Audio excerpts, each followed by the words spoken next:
Hi, my name is Helen. And yes, I am a woman. Welcome to my podcast, a podcast with scary stories I have written. But I have chosen to record it with an AI voice, and if you ever heard mine, you know why. Are you ready? I hope you locked your doors, checked under your bed, and turned the lights off. Because now it's time for frightful fiction. Do you dare to listen?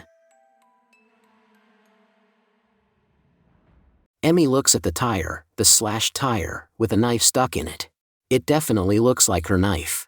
But that can't be, right? Isn't it in her backpack? She hasn't been keeping close track of it since she's been staying near Jonathan, who always has his knife close at hand in his belt. Could it be her knife? Could someone have stolen it? Emmy wonders. She drops her backpack to the ground and starts rummaging through it. It's hard to find anything in the overstuffed bag. She pulls out item after item, but the knife is nowhere to be found. Emmy, that really looks like your knife, but how? I mean, who? William stammered. How? I don't know, but someone deliberately slashed your tire. And as for who, well, I have my suspicions. It must be the same. Who was in my tent this morning? The one who bled all over and cut their way out of the tent. Because I don't think it was an animal anymore. Emmy said. William stares at the tire, not even blinking. Emmy feels a raindrop on her forehead. No, not rain now, she thinks, stranded in this dreadful forest. Of course, it has to start raining, just to top it all off. A psychopath chasing them isn't enough. No, they need a bit of rain as the cherry on top. Sandra walks around the car, inspecting it carefully. There are no other damages, the car is in great shape, almost like new, except for a small crack in the headlight, and also the slashed tire. Sandra said, pointing to the front of the car that was damaged when the siblings hit, well, a wolf, or whatever it was, the figure on the road. A wolf-like figure that, after the collision, stood up on its two hind legs, just like the figure near the tent. What's going on? Emmy wonders. Could it be a werewolf? Last night there was a full moon. Isn't that when werewolves transform? Emmy isn't sure, but she thinks it said that a werewolf is human every day of the month, except around the full moon. Like a woman with her menstrual cycle, abnormally angry once a month. And with werewolves, it's during the full moon that the afflicted human turns into a werewolf, going on a rampage, killing everything in their path. That would explain the bloody clothes, the body on the trail, and the figure. And it might explain the whistles and why the person in the tent was able to zip up the sleeping compartment. These things were done by the werewolf in its human form. But come on, Emmy, werewolves don't exist. And if they did, they wouldn't whistle and mess around. The whole idea of werewolves is that they become uncontrollable once a month. They can't manage their dark side, they don't toy with their victims in their human form and then eat them in their werewolf form. Sandra pats William on the shoulder. It's frustrating that whoever did this chose your car, blocking me, Peter, and the owner of that car next to ours from getting out. Whose car is that, by the way? Sandra asked, nodding toward the car on the left, that is one of the two trapped between William's car and the trees behind. No one answers. Emmy begins to think.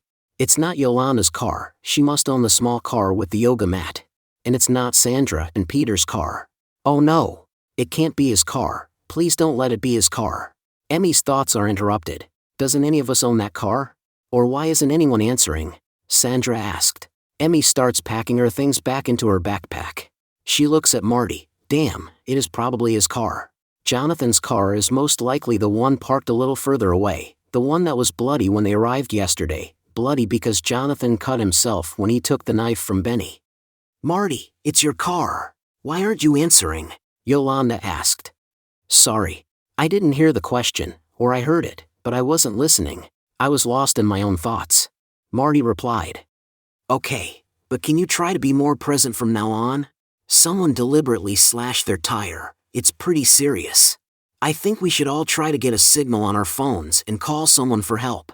We should try to contact a tow truck, Yolanda said. How can Yolanda think it's enough to just get a tow truck out here? Seriously, they need to call the police. It's actually a crime to slash someone's tire, but the group does have a police officer amongst them. Is that how it works? Emmy wonders. Is Sandra the police officer now that will investigate this, because she was the first on the scene, or do they have to call another officer? Or maybe the police won't come out for these less serious crimes? No, of course, they won't. She looks at Sandra. It's unsettling that someone did this. I recommend taking pictures of the tire and contacting both the police and the insurance company. But to be honest, I don't think the police will do much about this. They don't have the resources for minor crimes like this. But it's important to document it, in case there are more related crimes in the future.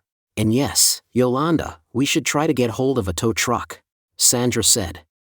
People take out their phones and start searching for a signal. They walk back and forth. Emmy reaches for the compass that got thrown aside when she emptied her pack to find her knife. Marty crouches down to the left of her. He leans forward, uncomfortably close. He stares at her, but she keeps him in her peripheral vision. She refuses to meet his gaze.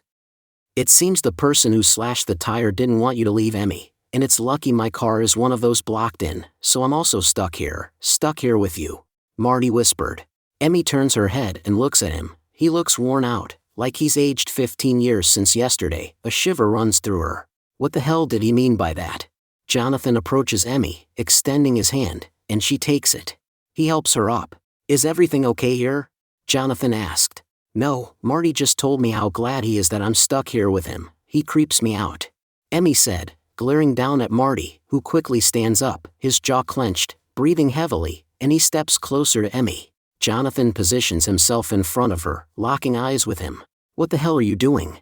Jonathan asked. You'll find out soon enough, Marty answered. A branch snaps, and Yolanda comes toward them. What is going on? What are you doing, Marty? Wow, you look sick. How are you feeling? Yolanda asked. I've never felt better, Marty responded with a smile. But there's something off about it, only his mouth is smiling, not the rest of his face. Seriously, it must have been you in my tent last night. You stole my knife, came here at night, and slashed the tire. Yolanda, you said yourself that you can't give him an alibi and that he hasn't been acting like himself, and he doesn't look well. Maybe he's taken some sort of drug or something, and did all this. Emmy said. No, Marty would never do anything that mean. But I think it's best if he and I leave in my car while you guys sort out the towing situation. Marty doesn't seem well. We can get his car later when William's car is towed, and Marty feels better, Yolanda said with a worried expression.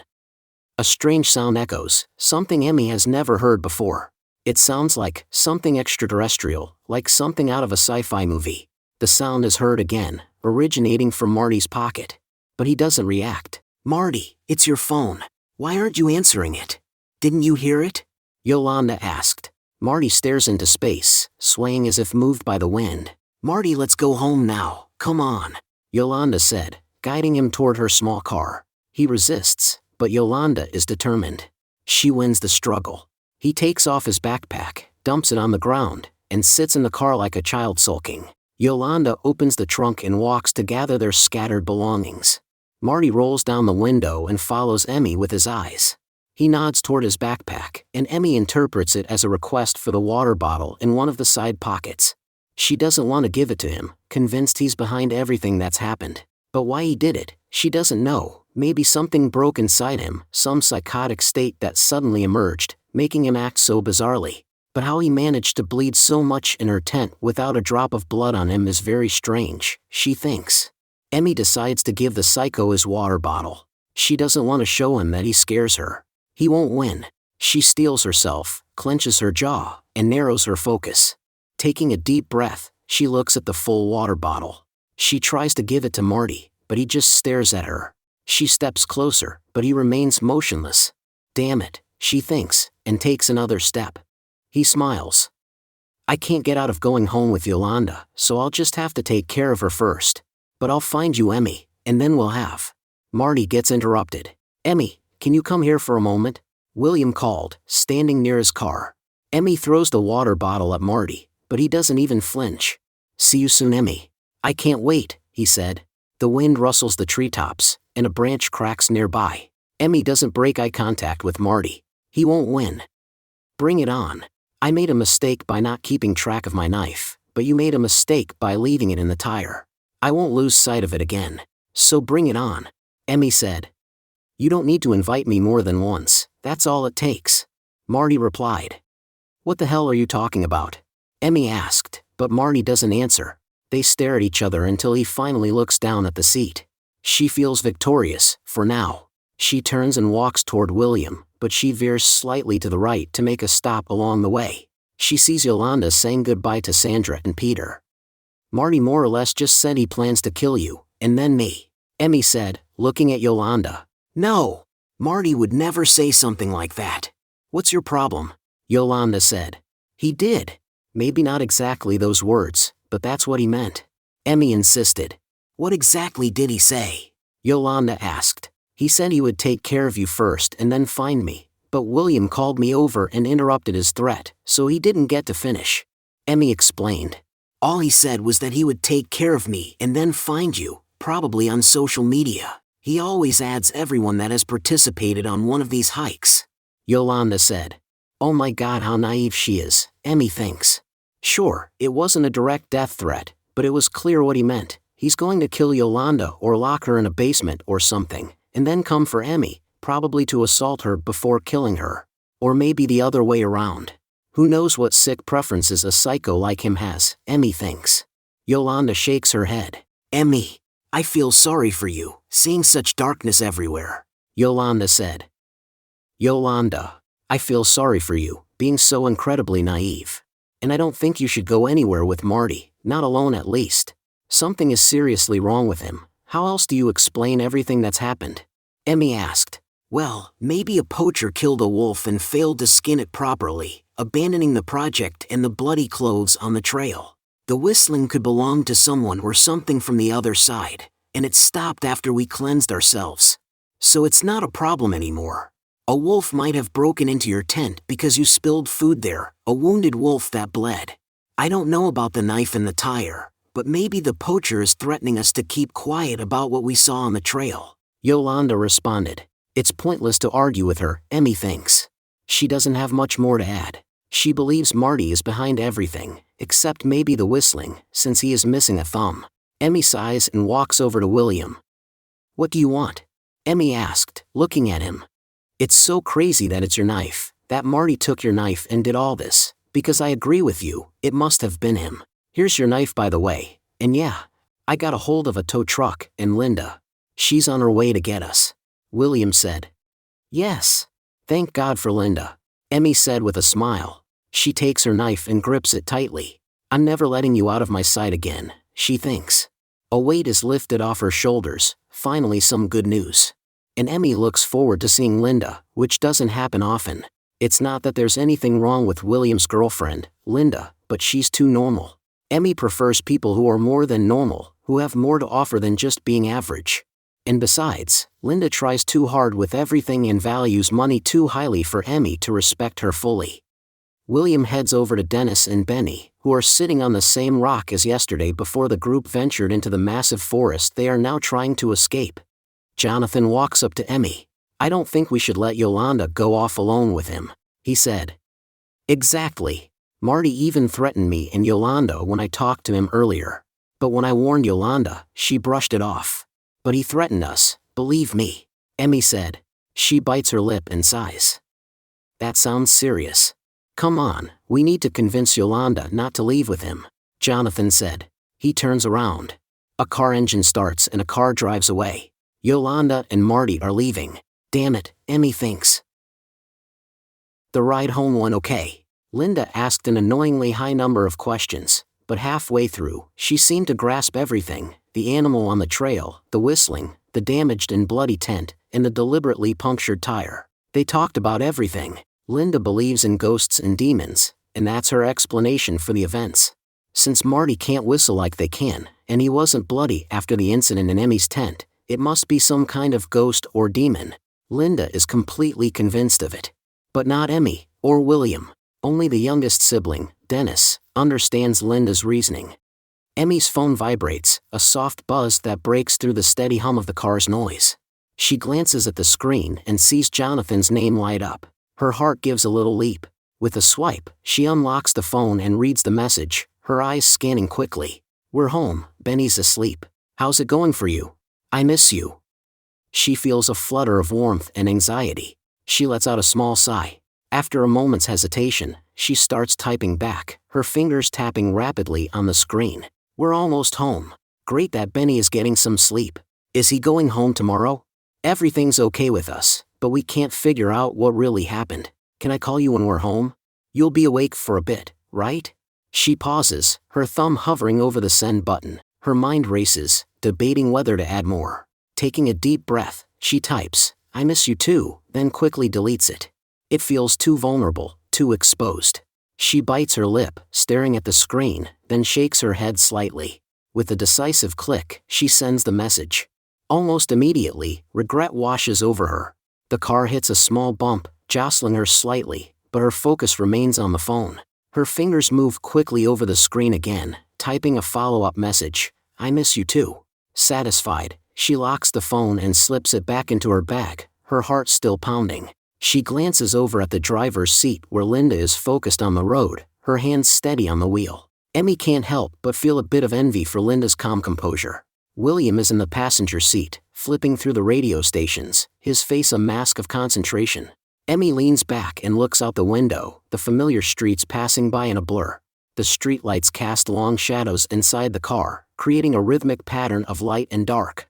She takes a deep breath, trying to calm the whirlwind of thoughts in her mind. Jonathan's words replay in her head, a comforting reminder that she is missed, that she's not alone in her confusion. The car slows as they approach their destination. Emmy's phone buzzes again, and she feels a rush of anticipation. She pulls it out and sees another message from Jonathan. "I'll be awake. Call me when you get home." A smile tugs at the corners of her mouth.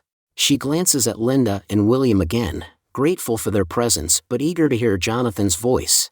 Emmy is jolted to the right as the car accelerates up their childhood home's driveway. "We should all sleep here tonight. It feels like we should stick together until we know we've shaken off whatever it was we encountered in the forest," Dennis said. "Yeah, I'll sleep here, but not because I'm afraid of ghosts. But because I think Marty isn't done with us yet," Emmy said. It's a dark early evening, but it feels like past midnight. Emmy is completely exhausted. Dennis' phone rings, and he answers. "Hi Yolanda. How's it going?" "What? Gone?" "No, we haven't seen him." "No, we're not there anymore, we just got home." "Jonathan and Benny? They're probably at home, why do you ask?" "Well, you know, they have a shorter drive than us." "Yeah, that's where they live." "Yes." "Okay, yes, absolutely. I understand," Dennis said and hangs up. "Yeah, as you might have guessed from the call, Marty has disappeared." Yolanda went to the store quickly, and when she came back, he was gone, and she can't find him. She wondered if we were still by the cars and if we'd seen him. She thinks he might have gone there to get his car. Her car is also gone, so he took it to go somewhere, Dennis said. "We need to lock all the doors and close the windows. I think Marty is coming here," Emmy said. No one argues with her, which means they agree. William punches the code into the door's lock. Their father had a break-in about a year ago and has since installed surveillance cameras and a modern keypad lock. The siblings and Linda go inside. Emmy locks the door. Frankie, William and Linda's dog, a collie with thick beautiful fur, comes over sniffing each of them. He barks and runs off with a frantically wagging tail. He's always so happy. Emmy can't remember ever seeing him without his wagging tail. "I'll have to take him for a walk soon," William said. "No, my friend was here and walked him about 2 hours ago. I finally learned how to set up a one-time code for the lock. So it's not super urgent, he can wait a while," Linda said. Emmy looks at William. "You can't go alone when it's time for a walk, in case Marty shows up," she said. Her brother nods in response. Emmy is convinced Marty is coming for them, probably to kill them. He's definitely not going to get his car, as Yolanda seemed to think. He has Yolanda's car, he doesn't need his. But, if he left Yolanda to come here, Jonathan and Benny's place is on the way.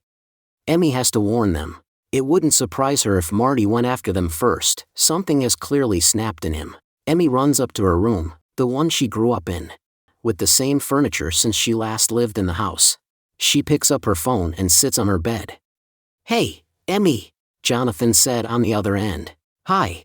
Listen, Yolanda called just now and asked if we'd seen Marty. Both he and her car are gone, and I think he's heading your way, to, well, harm you. And then he's probably coming here to finish it. So lock your door and stay alert. And keep your knife close," Emmy said, clutching her knife tightly. "Oh, shit. Thanks for the warning. Has he had a psychotic break or something? Or has he always been like this?" But the door's locked. It has to be all the time because of Benny, in case he wanders off. It also has a safety latch that's a bit tricky for him. And the knife. I didn't even think about it, so it's still in my belt. But, should we call the police? This could end badly, and we should warn Sandra and Peter, but how? Jonathan said. Good that the door is locked. Don't go outside until all this is resolved. We can't call the police? What would we say? We can't prove it was Marty. But I'll call Sandra. We added each other on social media before, so I can video chat with her. I'll ask if it's worth contacting the police, just because we think, or are pretty sure Marty is after us, then I'll call you back. Emmy said.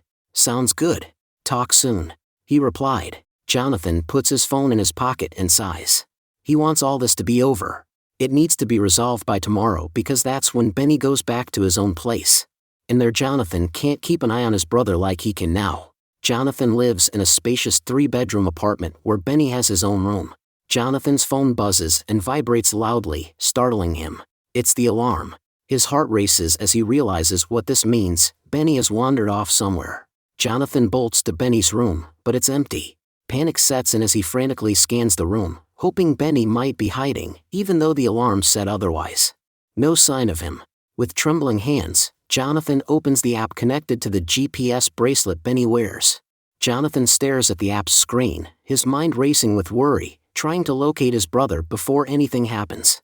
The app shows a small dot on a map. Benny is a few blocks away, near the highway. Jonathan quickly puts on his shoes and runs out into the dark. He holds his phone in his good hand, the one that's not hurt, watching the screen. The dot moves closer to the highway. Jonathan runs as fast as he can, his shoes pounding the asphalt, the only sound he hears. Until Jonathan comes closer to the highway. He sees Benny, standing in the middle of the highway, his back to Jonathan. Benny, what are you doing? Come to me now, Jonathan panted. Hi Jonathan. Someone from the forest is here. They want to show me something. It's a surprise. Benny said. No, come to me now. Don't go to Marty, Jonathan shouted. But Benny moves further away, almost to the other side of the highway. Jonathan runs toward his brother. So close, yet so far. Benny, turn around. I have a better surprise if you just come to me instead, Jonathan screamed. But I'm not supposed to cross roads, and now I did, but what's done is done, and I'm not on the road anymore. I shouldn't walk on it again. You'll just be mad at me if I cross the road again, Benny said. No, it's okay. I don't see any cars. Come here, I'll meet you. I won't be mad, I promise, Jonathan said. Benny stands by the guardrail separating the highway from the ditch, on the other side, the wrong side. He takes a careful step onto the highway, toward his brother. That's it, Benny, come now, quickly, Jonathan said, with just a little distance left before he reaches the highway. Benny takes a few more steps. A truck is coming. Look, Jonathan, it's Emmy driving the truck. Hi Emmy, Benny said, waving. No, get out of the way, Jonathan screamed. Benny doesn't listen. He walks toward the truck, waving and laughing. The truck is going too fast. The tires screech. But it's too late. The truck hits Benny. It's a terrible crash, deafening. Jonathan screams. He thinks he can't hear anything, but it feels like his whole body is screaming. Every cell in his body is panicking. He jumps over the guardrail, drops his phone. He runs to his brother, who is lying on the road, bleeding. Jonathan kneels and cradles Benny's head in his lap. Blood is pouring from his head. The truck driver gets out on the highway. Oh my God, how did this happen? The driver said, clearly in shock. Call 911, call an ambulance now. I don't have my phone. They need to come now. It's urgent, Jonathan shouted. Okay, I'll call, the driver said. Jonathan looks at his brother lying on the ground. It looks bad, really bad. Benny's pale face is streaked with tears, his body trembling with fear and pain. Blood pools around him, too much blood. Jonathan, are you mad at me? Benny's voice is barely a whisper, each word a struggle. I'm not supposed to cross roads like this. I'm sorry, it hurts so much, and I'm scared. I don't want to die. His sobs come in ragged gasps. Jonathan's heart breaks. No, of course I'm not mad. It's not your fault. The ambulance is on its way. It'll be okay, he said, trying to keep his voice steady, though inside he feels like he's falling apart. The sight of so much blood makes him dizzy with fear. Benny's eyes are wide with terror.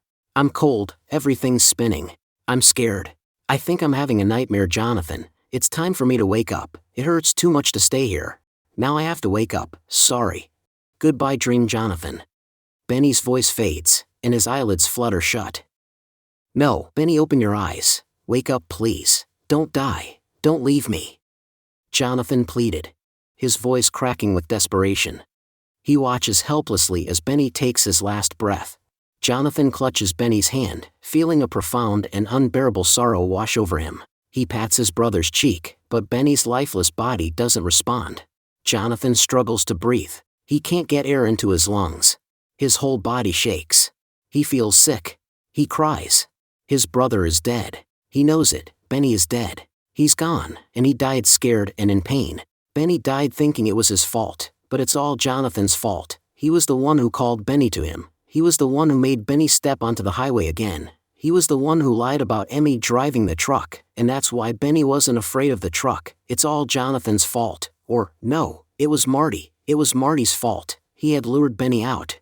Jonathan looks up, toward the ditch Benny was heading to, and there he sees a figure, but it's not Marty, it's Yolanda.